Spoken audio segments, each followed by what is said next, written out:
All right, in this farm, we were suspecting that one of the cows has mastitis. Mr. Koech, after we had suspected the problem of the sickness, we invited Mr. Koech, the technician, who is a vet, to come and do the testing. And he has this thing that he's using. I don't know what he's calling it.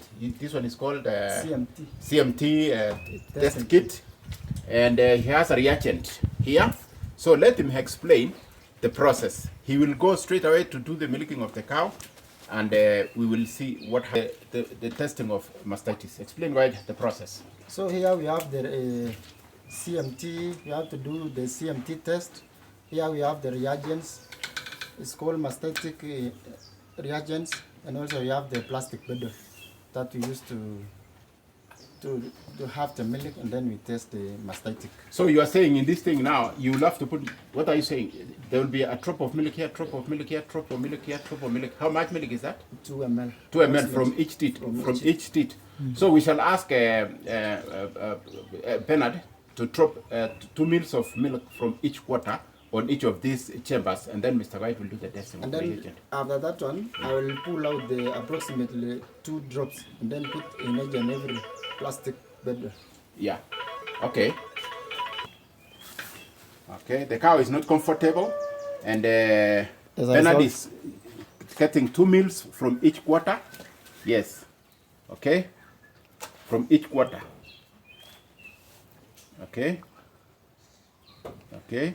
The cow is not comfortable because of the mastitic situation. 2 mils. 2 mils in each quarter, which means 2 drops. Okay. Okay. So. All right. All right. So now, what are you saying? So after we have milk the teats,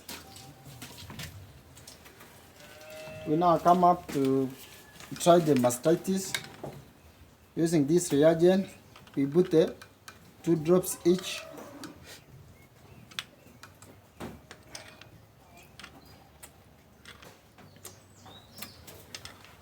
Approximately 2 mils in each.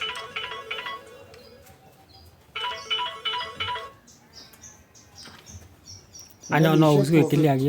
And then we shake for 15 minutes.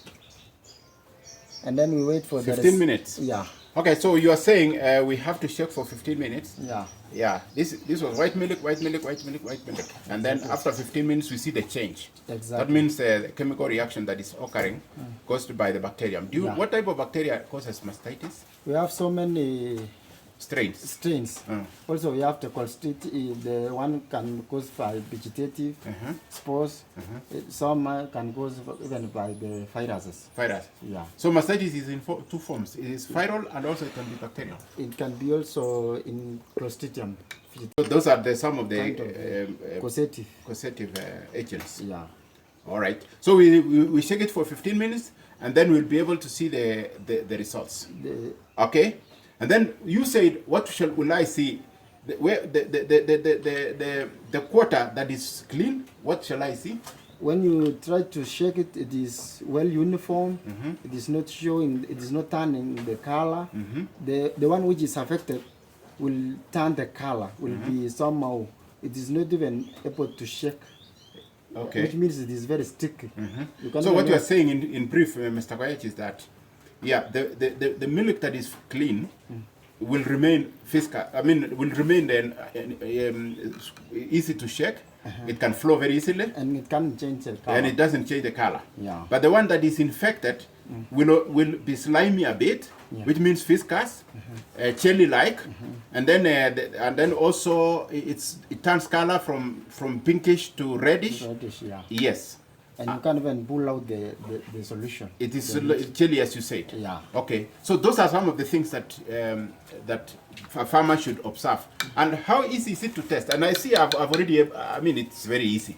Look, I mean, you're saying I get 2 mils from each quarter into these chambers, and then add 2 drops of this thing from the reagent, this one is called Mastitis. Mastitis. Yes, and is it available in Acrovet? Yeah, it or is the veterinary shops? It is locally available in Veterinary available in those drug stores.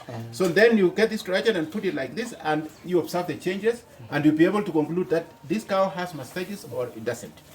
This is good milk. Yes, is that right? Yeah, of course. This one is also good. It's relatively good milk. Yes. This is milk that is changing a bit, and this is milk that is already spoiled. Exactly. So this quarter is heavily infected.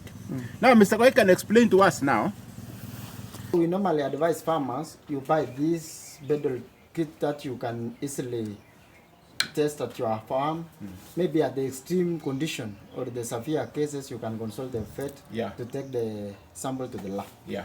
Maybe in a chronic or in a severe cases. Yeah. So maybe, Mr. Koi, you can show us also, now that we've realized that, one of these cows, one of the teats has a problem. Now, what do you do? How do you administer the drug? Maybe you can show us in one of the cows. Mr. Koi can explain to us now what needs to be done to the cow. For my case, according to the CMT test, it shows that the hindquarter is now affected, which means the one which is severely affected is the right hindquarter, for which I have treated using the antibiotic and also the intramammary tubes.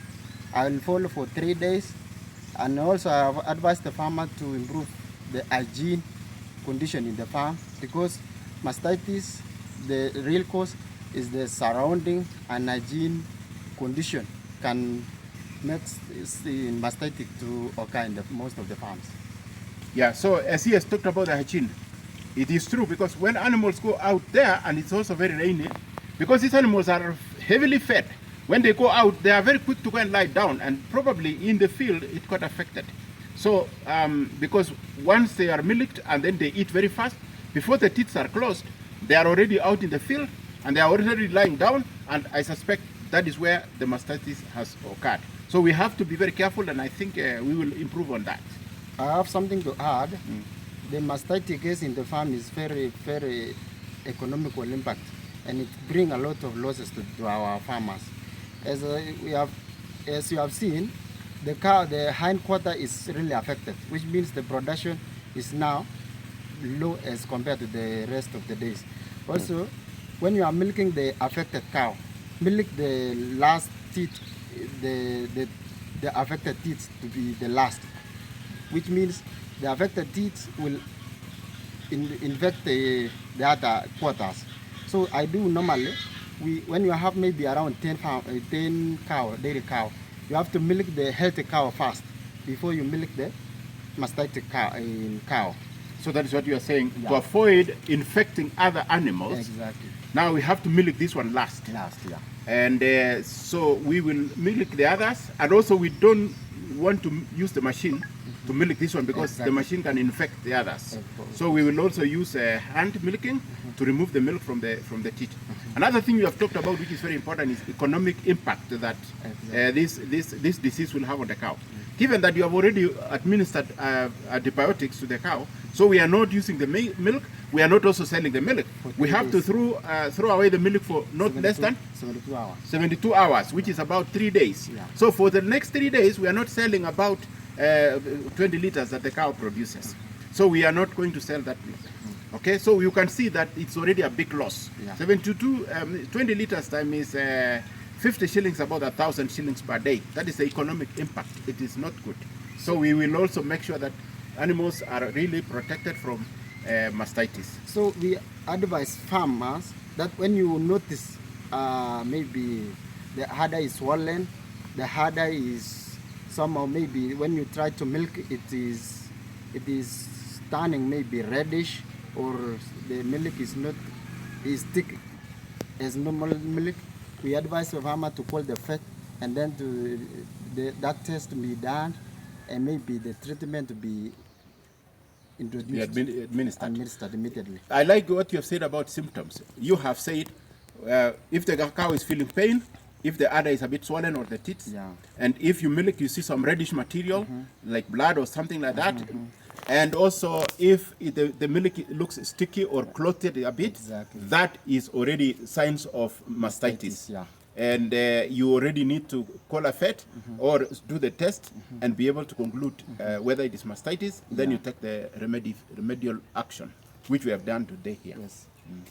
Otherwise, up to that far, that was about mastitis. We have a lot. We shall bring you in the next episode. Yeah.